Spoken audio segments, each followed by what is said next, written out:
Hello प्यारे दोस्तों, कैसे हैं आप सब। हैप्पी नवरात्रे। तो भाई नवरात्रे शुरू हो चुके हैं और आज है नवरात्रे का पहला दिन। तो सबको पता है भाई नवरात्रे में व्रत रखा जाता है, डांडिया खेली जाती है, माँ दुर्गा के 9 रूपों की पूजा करी जाती है। पर ये क्यों करी जाती है? देखो, मुझे तो नहीं पता था। तो मैंने थोड़ा गूगल बाबा पे रिसर्च करी तो थोड़ा कुछ पता चला। तो मैंने सोचा क्यों ना आप लोगों के साथ ये इन्फॉर्मेशन बांटी जाए, क्योंकि मेरी तरह और भी कई लोग होंगे जिन्हें नहीं पता होगा शायद कि नवरात्रि की शुरुआत क्यों हुई और वो क्यों मनाए जाते हैं।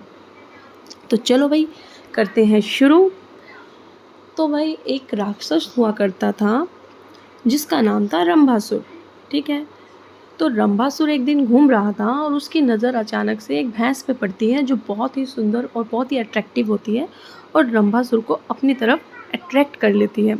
तो रंभासुर करता क्या है, रंभासुर एक भैंसे का रूप धारण करके उस भैंस के पास जाता है और उस भैंस और रंभासुर इन दोनों के संयोग से एक औलाद उत्पन्न होती है। तो उस औलाद का नाम होता है भयसासुर।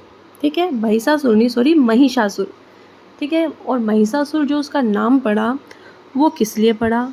वो नाम इसलिए पड़ा क्योंकि जो उसकी माँ थी वो एक भैंस थी और जो उसका बाप था वो था असुर। तो उसका आधा जो शरीर था वो तो था इंसान का, असुर का, और जो आधा शरीर था वो था जानवर यानी भैंस का। तो इसी कारण से उसका जो उसके रूप के कारण से ही उसका नाम महिषासुर पड़ा। और उसके अंदर एक असुर की शक्ति थी और उसकी माँ जानवर थी। तो एक जानवर और असुर इन दोनों की शक्ति का कॉम्बिनेशन बनके वो काफ़ी शक्तिशाली बच्चा हुआ। बड़े होकर उसने ब्रह्मा जी की तपस्या करी, ब्रह्मा जी की आराधना करी और ब्रह्मा जी ने खुश होकर उसे वरदान दिया। उसने बोला, ब्रह्मा जी मुझे ऐसा वरदान दो कि कोई मनुष्य, कोई देवी देवता मुझे मार ना सके। तो क्या नाम है, सॉरी, देवी नहीं, कोई देवता और कोई मनुष्य मुझे मार ना सके। तो ब्रह्मा जी ने बोला ओके भाई, दे दिया उन्हें वरदान। तो भाई पावर आने के बाद कौन पागल नहीं हो जाता। पावर आने के बाद तो इंसान क्या भगवान क्या, वो तो असुर था, तो पावर आने के बाद वो थोड़ा पागल हो गया और अपनी पावर के दम पे तीनों लोकों में उसने सोचा अब तीनों लोकों में मेरा राज होगा। तो सभी देवताओं पे उसने अपना युद्ध छेड़ दिया, सभी देवताओं पे विजय प्राप्त करी। तो सभी देवता बेचारे परेशान होके हमारे त्रिदेवों के पास गए, ब्रह्मा विष्णु महेश। तो भाई देवताओं ने बोला, अरे हमारी सहायता करो, ये महिषासुर ने तो आतंक मचा रखा है, हमारी नाक में दम कर रखा है, इसको कैसे पराजित करा जाए। ब्रह्मा जी के वरदान से इसे हम पराजित भी नहीं कर सकते। तो ब्रह्मा जी बोलते हैं, इसको कोई मनुष्य, कोई देवता पराजित नहीं कर सकता, लेकिन इसको कोई स्त्री पराजित ज़रूर कर सकती है, इसको स्त्री हरा सकती है एक। तो जो हमारे त्रिदेव हैं वो बोलते हैं, आप सब देवता मिलके देवी की आराधना करो। सभी देवता मिलके देवी की आराधना करते हैं और जो हमारे त्रिदेव हैं इन तीनों की तेज शक्ति से उत्पन्न होती है माँ दुर्गा शक्ति। ठीक है। तो जो माँ दुर्गा होती है, शक्ति होती है, वह जाती है महिषासुर से युद्ध करने के लिए। तो महिषासुर सोचता है क्या ही कर लेगी भाई, एक नारी ही तो है। तो वो अपनी जो सेना होती है उस सेना को भेज देता है कि जाओ उस नारी को परास्त करके आओ। तो उस जो सेना जाती है माँ देवी के पास, देवी सारी सेना का विनाश कर देती है, सबको मार देती है।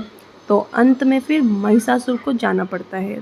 अंत में महिषासुर जाता है माता देवी से युद्ध करने के लिए।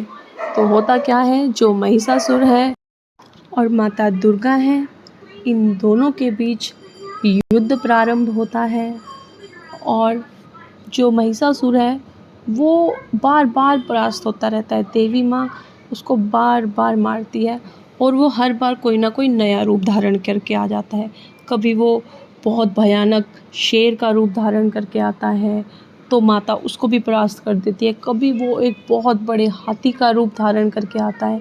तो ऐसे ही वो अलग अलग रूप धारण करके आता है और हर बार हार जाता है। तो ये जो युद्ध है ये 9 दिन तक लगातार ऐसे ही चलता रहा और ये जो 9 दिन युद्ध चला, इन्हीं 9 दिनों को ये जो नवरात्रि चलते हैं ना, इस रूप में मनाया जाता है।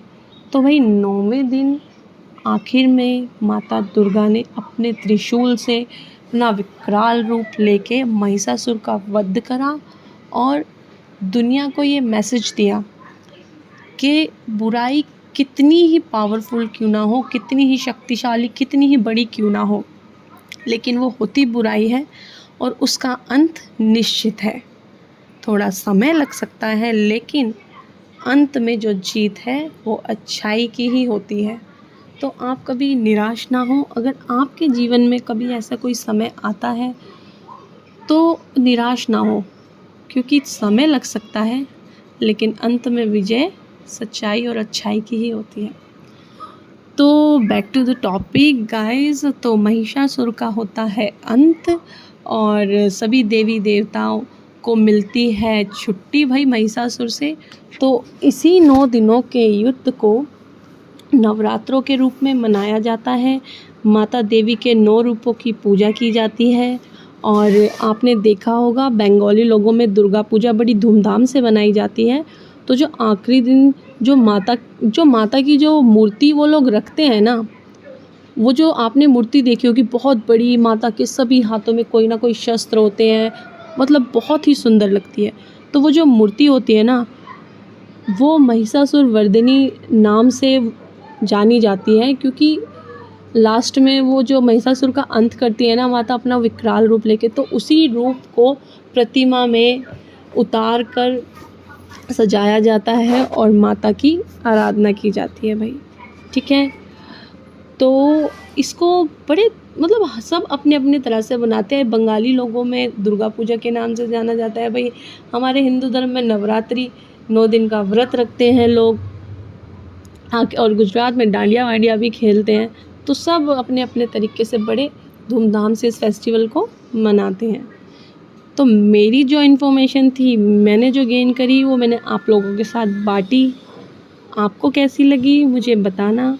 और हाँ, इस इन्फॉर्मेशन को अपने दिमाग में बिठाना ताकि आपसे छोटे कोई बच्चे हैं, अगर आपसे पूछ ले तो आप बता सको। वैसे देखो सुनो, हमारे हिंदू धर्म में जितने भी त्यौहार रिचुअल्स जो भी हैं उनके बारे में हमें थोड़ी बहुत नॉलेज होनी चाहिए।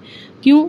आने वाली जो जनरेशन है वो अगर हमसे पूछ ले, हमारे छोटे हमसे पूछ ले कि ये क्यों मनाया जाता है, तो एटलीस्ट हमारे पास कोई जवाब होगा, हम मुंह बंद करके नहीं खड़े होंगे। ठीक है, तो बहुत ज़रूरी है, थोड़ी बहुत इन्फॉर्मेशन हमें अपने त्योहारों के बारे में होनी चाहिए।